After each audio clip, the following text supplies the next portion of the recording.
Hi, I'm Rebecca, and welcome to Quick Book Looks. Today we're going to be reading The 100,000 Kingdom by N.K. Jemisin. I apologize ahead of time if I mispronounce any of the names of her characters, and just really enjoy her fantasy and sci-fi work, and I hope you do too. Chapter 1, Grandfather. I am not as I once was. They have done this to me, broken me open and torn out my heart. I do not know who I am anymore. I must try to remember. My people tell stories of the night I was born. They say my mother crossed her legs in the middle of labor and fought with all her strength not to release me into the world. I was born anyhow, of course. Nature cannot be denied. Yet it does not surprise me that she tried. My mother was an heiress of the Heir Mary. There was a ball for the lesser nobility, the sort of thing that happens once a decade as a backhanded sop to their self-esteem. My father dared ask my mother to dance. She deigned to consent. I've often wondered what he said and did that night to make her fall in love with him so powerfully, for she eventually abdicated her position to be with him. It is the stuff of great tales, yes? Very romantic. In the tales, such a couple lives happily ever after. The tales do not say what happens when the most powerful family in the world is offended in the process. But I forget myself. Who was I again? Ah, yes.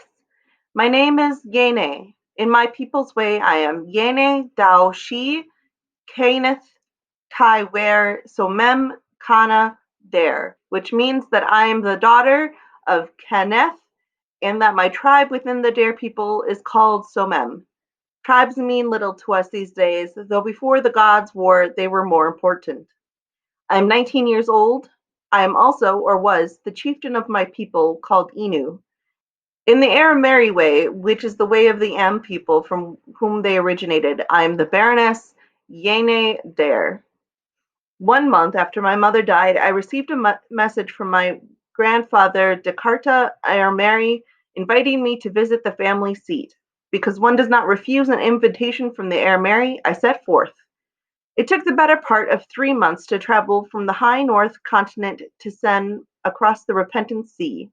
Despite Dare's relative poverty, I traveled in style the whole way, first by palanquin and ocean vessel, and finally by chauffeured horse coach. This was not my choice. The Dare Warriors' Council, which rather desperately hoped that I might restore us to the Heir Mary's good grace, thought that this extravagance would help. It is well known that Am respects displays of wealth. Thus arrayed, I arrived at my destination on the cusp of the winter solstice, and as the driver stopped the coach on a hill outside the city, ostensibly to water the horses, but more likely because he was a local and liked to watch foreigners gawk, I got my first glimpse of the 100,000 Kingdom's heart. There is a rose that is famous in High North. This is not a digression. It is called the altar skirt rose. Not only do its petals unfold in radiance of pearled white, but frequently it grows an incomplete secondary flower around the base of its stem. In its most prized form, the altar skirt flower grows a layer of overlarge petals that drape the ground. The two bloom in tandem, seed-bearing head and skirt, glory above and below. This was the city called Sky. On the ground, sprawling over a small mountain or an oversized hill, a circle of high walls, mounting tiers of buildings, all resplendent in white, per Heir Mary decree. Above the city, smaller but brighter, the pearls of its tiers occasionally obscured by scuds of clouds, was the palace, also called Sky, and perhaps more deserving of the name. I knew the column was there, the impossibly thin column that supported such a massive structure, but from that distance I couldn't see it. Palace floated above the city, linked in spirit, both so unearthly in their beauty that I held my breath at the sight. The altar skirt rose is priceless because of the difficulty of producing it. The most famous lines are heavily inbred, and originated as a deformity that some savvy breeder deemed useful. The primary flower scent, sweet to us, is apparently repugnant to insects. These roses must be pollinated by hand. The secondary flower saps nutrients crucial for the plant's fertility. Seeds are rare, and for every one that grows into a perfect altar skirt, 10 others become plants that must be destroyed for their hideousness. At the gates of Sky, the palace, I was turned away, though not for the reasons I'd expected. My grandfather was not present, it seemed. He had left instructions in the event of my arrival. Sky is the Arameri home. Business is never done there. This is because officially they do not rule the world. The nobles consortium does, with the benevolent assistant of the Order of Itempus.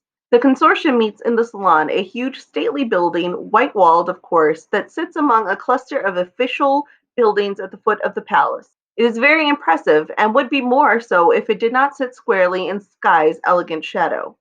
I went inside and announced myself to the consortium staff, whereupon they all looked very surprised, though politely so. One of them, a very junior aide, I gathered, was dispatched to escort me to the central chamber, where the day's session was well under way. As a lesser noble, I had always been welcome to attend a consortium gathering, but there had never seemed any point. Besides the expense and the months of travel time required to attend, Dar was simply too small, poor, and ill-favored to have any clout, even without my mother's abdication adding to our collective stain. Most of High North is regarded as a backwater, and only the largest nations there have enough prestige or money to make their voices heard among our noble peers. So I was not surprised to find that the seat reserved for me on the consortium floor in a shadowed area behind a pillar was currently occupied by an excess delegate from one of the STEM continent nations. It would be terribly rude, the aide stammered anxiously, to dislodge this man who was elderly and had bad knees. Perhaps I would not mind standing? Since I had just spent too many hours cramped in a carriage, I was happy to agree.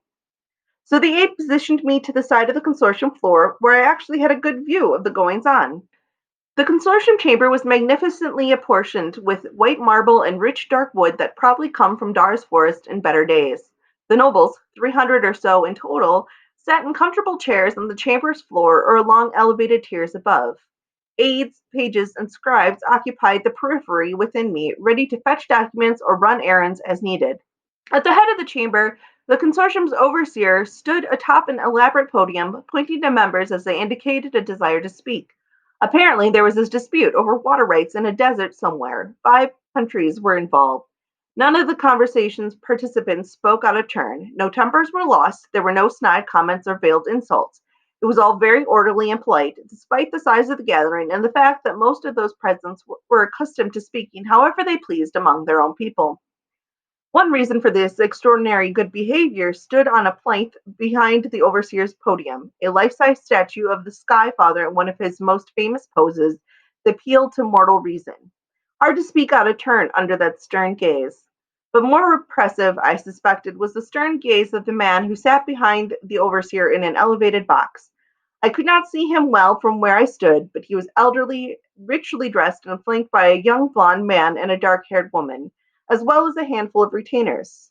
It did not take much to guess the man's identity, though he wore no crown, had no visible guards, and neither he nor anyone in his entourage spoke throughout the meeting.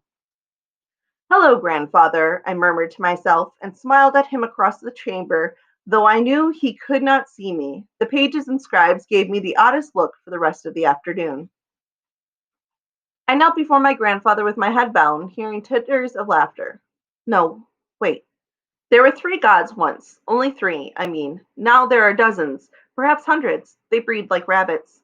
But once there were only 3, most powerful and glorious of all: the god of day, the god of night, and the goddess of twilight and dawn, or light and darkness and the shades between, or order, chaos, and balance. None of that is important because one of them died, and the other might as well have, and the last is the only one who matters anymore.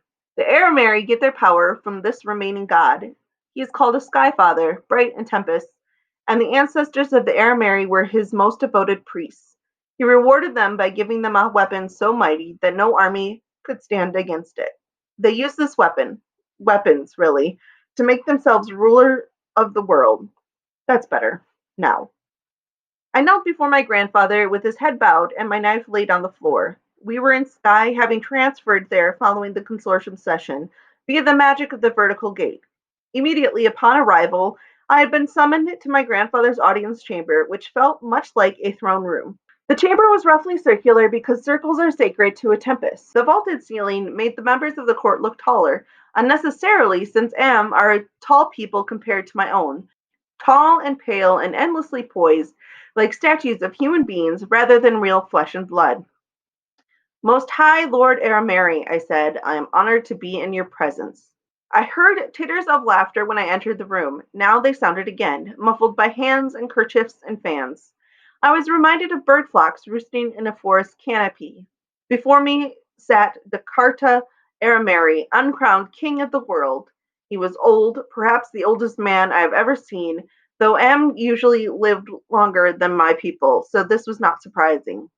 His thin hair had gone completely white, and he was so gaunt and stooped that the elevated stone chair on which he sat, it was never called a throne, seemed to swallow him whole. Granddaughter, he said, and the titters stopped. The silence was heavy enough to hold in my hand. He was head of the Arameri family, and his word was law. No one had expected him to acknowledge me as kin, least of all myself. Stand, he said. Let me have a look at you. I did, reclaiming my knife since no one had taken it. There was more silence. I'm not interesting to look at. It might have been different if I had gotten the traits of my two people in better combination. Am height with Dare's curves, perhaps, or thick straight Dare hair colored Am pale. I have Am eyes, faded green in color, more unnerving than pretty. Otherwise I am short and flat and brown as forest wood, and my hair is a curled mess. Because I find it unmanageable otherwise, I wear it short. I am sometimes mistaken for a boy. As the silence wore on, I saw Descartes frown. There was an odd sort of marking on his forehead, I noticed, a perfect circle of black, as if someone had dipped a coin in ink and pressed it to his flesh. Either side of this was a thick chevron, bracketing the circle. You look nothing like her, he said at last, but I suppose that's just as well. Varane? This last was directed at a man who stood among the courtiers closest to the throne. For an instant I thought he was another elder, then I realized my error. Though his hair was stark white, he was only somewhere in his fourth decade. He too bore a forehead mark, though his was less elaborate than Descartes', just the black circle. She's not hopeless, he said, folding his arms. Nothing to be done about her looks. I doubt even makeup will help. But put her in civilized attire and she can convey nobility, at least. His eyes narrowed, taking me apart by degrees. My best daring clothing, a long vest of white civet fur and calf-length leggings, earned me a sigh. I'd gotten the odd look for this outfit at the salon, but I hadn't realized it was that bad. He examined my face so long that I wondered if I should show him my teeth. Instead, he smiled, showing his. Her mother has trained her. Look at how she shows no fear or resentment, even now. She will do then, said Descartes. Do for what, grandfather? I asked. The weight in the room grew heavier, expectant, though he had already named me granddaughter. There was a certain risk involved in my daring to address him the same familiar way, of course. Powerful men are touchy over odd things. But my mother had indeed trained me well, and I knew it was worth the risk to establish myself in the court's eyes. Jakarta Arameri's face did not change. I could not read it. For my heir, granddaughter, I intend to name you to that position today. The silence turned to stone, as hard as my grandfather's chair. I thought he might be joking, but no one laughed. That was what made me believe him at last. The utter shock and horror on the faces of the courtiers as they stared at their lord, except the one called Varane. He watched me. It came to me that some response was expected. You already have heirs, I said. Not as diplomatic as she could be, Varane said in a dry tone. Descartes ignored this. It is true there are two other candidates, he said to me, my niece and nephew, Scamina and Roulade, your cousins once removed. I had heard of them, of course. Everyone had. Rumor constantly made one or the other heir, though no one knew for certain which. Both was something that had not occurred to me. If I may suggest, grandfather, I said carefully, though it was impossible to be careful in this conversation, I would make two heirs too many. It was the eyes that made Descartes seem so old. I would realize much later. I had no idea what color they had originally been. Age had bleached and filmed them to near white. There were lifetimes in those eyes, none of them happy. Indeed, he said, but just enough for an interesting competition, I think. I don't understand, grandfather. He lifted his hand in a gesture that would have been graceful once. Now his hand shook badly. It is very simple. I have named three heirs. One of you will actually manage to succeed me. The other two will doubtless kill each other or be killed by the victor. As for which lives and which dies, he shrugged. That's for you to decide. My mother has taught me never to show fear, but emotions will not be stilled so easily. I began to sweat. I have been the target of an assassination attempt only once in my life, the benefit of being heir to such a tiny, impoverished nation. No one wanted my job, but now there would be two others who did. Lord Berlad and Lady Scamina were wealthy and powerful beyond my wildest dreams. They had spent their whole lives striving against each other toward the goal of ruling the world, and here came I, unknown, with no resources and few friends, into the fray. There will be no discussion, I said. To my credit, my voice did not shake, and no contest. They will kill me at once and turn their attentions back to each other. That is possible, said my grandfather. I could think of nothing to say that would save me. He was insane, that was obvious. Why else turn rulership of the world into a contest prize? If he died tomorrow, Rilad and Scamina would rip the earth asunder between them. The killing might not end for decades, and for all he knew, I was an idiot. If by some impossible chance I managed to gain the throne, I would plunge the 100,000 kingdom into a spiral of mismanagement and suffering. He had to know that. One cannot argue with madness, but sometimes with luck and the Skyfather's blessing one can understand it. Why? He nodded as if he had expected my question. Your mother deprived me of an heir when she left our family. You will pay her debt. She is 4 months in the grave, I snapped. Do you honestly want revenge against a dead woman? This has nothing to do with revenge, granddaughter. It is a matter of duty. He made a gesture with his left hand, and another courtier detached himself from the throng. Unlike the first man, indeed unlike most of the courtiers whose faces I could see, the mark on this man's forehead was a downturned half-moon, like an exaggerated frown. He knelt before the dais and held Descartes' chair, his waist-length red braid falling over one shoulder to curl on the floor. I cannot hope that your mother has taught you duty, Descartes said to me over this man's back. She abandoned hers to dally with her sweet-tongued savage. I allowed this, an indulgence I have often regretted. So I will assuage that regret by bringing you back into the fold, granddaughter. Whether you live or die is irrelevant. You are heir Mary, and like all of us, you will serve. Then he waved to the red-haired man. Prepare her as best you can. There was nothing more. The red-haired man rose and came to me, murmuring that I should follow him. I did. Thus ended my first meeting with my grandfather, and thus began my first day as an heir Mary. It was not the worst of the days to come. That is the end of chapter 1. There are 3 books to this series. I encourage you to read them all and check out Jemisin's other work because it's amazing. And I hope that you enjoyed your time with me today and that I will see you next week for a continuation of Quick Book Looks. Thanks.